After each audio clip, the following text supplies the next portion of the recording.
ನಮಸ್ಕಾರ. ನೀವು ನೋಡುತ್ತಿರುವುದು ಐರನ್ ಲ್ಯಾಂಡ್ ನ್ಯೂಸ್ ಚಾನೆಲ್.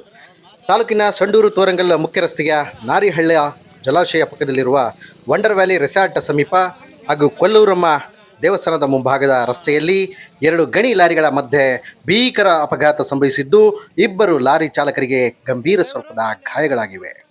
ವೇಗವಾಗಿ ಸಂಚರಿಸುತ್ತಿದ್ದ ಎರಡು ಲಾರಿಗಳ ಮುಖಾಮುಖಿಯಾಗಿ ಡಿಕ್ಕಿ ಹೊಡೆದ ಪರಿಣಾಮ ಅಪಘಾತದ ತೀವ್ರತೆ ಹೆಚ್ಚಾಗಿ ಲಾರಿಗಳ ಮುಂಭಾಗ ಸಂಪೂರ್ಣ ಜಖಂಗೊಂಡಿದ್ದು, ಅಪಘಾತದ ಹೊಡೆತಕ್ಕೆ ಇಬ್ಬರು ಚಾಲಕರು ಲಾರಿಗಳ ಒಳಭಾಗದಲ್ಲೇ ಸಿಲುಕಿಕೊಂಡಿದ್ದು, ಸ್ಥಳೀಯರು ಹಾಗೂ ಸಾರ್ವಜನಿಕರು ತಕ್ಷಣ ರಕ್ಷಣಾ ಕಾರ್ಯಾಚರಣೆ ನಡೆಸಿ ಅವರನ್ನು ಹೊರತೆಗೆದಿದ್ದಾರೆ.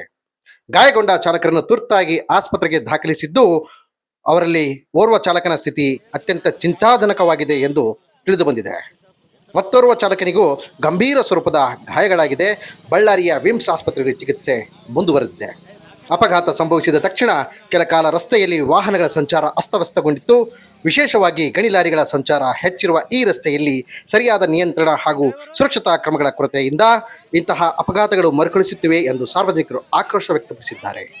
ಸುದ್ದಿ ತಿಳಿಯುತ್ತಿದ್ದಂತೆ ಸಂಡೂರು ಪೊಲೀಸ್ ಠಾಣಾ ವ್ಯಾಪ್ತಿಯ ಪಿಎಸ್ಐ ಹಾಗೂ ಸಿಬ್ಬಂದಿಯವರು ಸ್ಥಳಕ್ಕೆ ಭೇಟಿ ನೀಡಿ ಪರಿಶೀಲನೆ ನಡೆಸಿ ಅಪಘಾತಕ್ಕೀಡಾದ ವಾಹನಗಳನ್ನು ರಸ್ತೆ ಬದಿಗೆ ತೆರವುಗೊಳಿಸಿ ಸಂಚಾರವನ್ನು ಸುಗಮಗೊಳಿಸಲಾಯಿತು. ಪ್ರಕರಣ ದಾಖಲಿಸಿಕೊಂಡು ಪೊಲೀಸರು ಅಪಘಾತಕ್ಕೆ ನಿಖರ ಕಾರಣವೇನು ಎಂಬ ಕುರಿತು ತನಿಖೆಯನ್ನು ಆರಂಭಿಸಿದ್ದಾರೆ. ಸ್ಥಳೀಯರು ಈ ಭಾಗದಲ್ಲಿ ಗಣಿ ಲಾರಿಗಳ ಅತಿವೇಗ ಹಾಗೂ ನಿರ್ಲಕ್ಷ್ಯ ಚಾಲನೆ ನಿಯಂತ್ರಣಕ್ಕೆ ಕಟ್ಟುನಿಟ್ಟಿನ ಕ್ರಮ ಕೈಗೊಳ್ಳಬೇಕೆಂದು ಆಗ್ರಹಿಸಿದ್ದಾರೆ.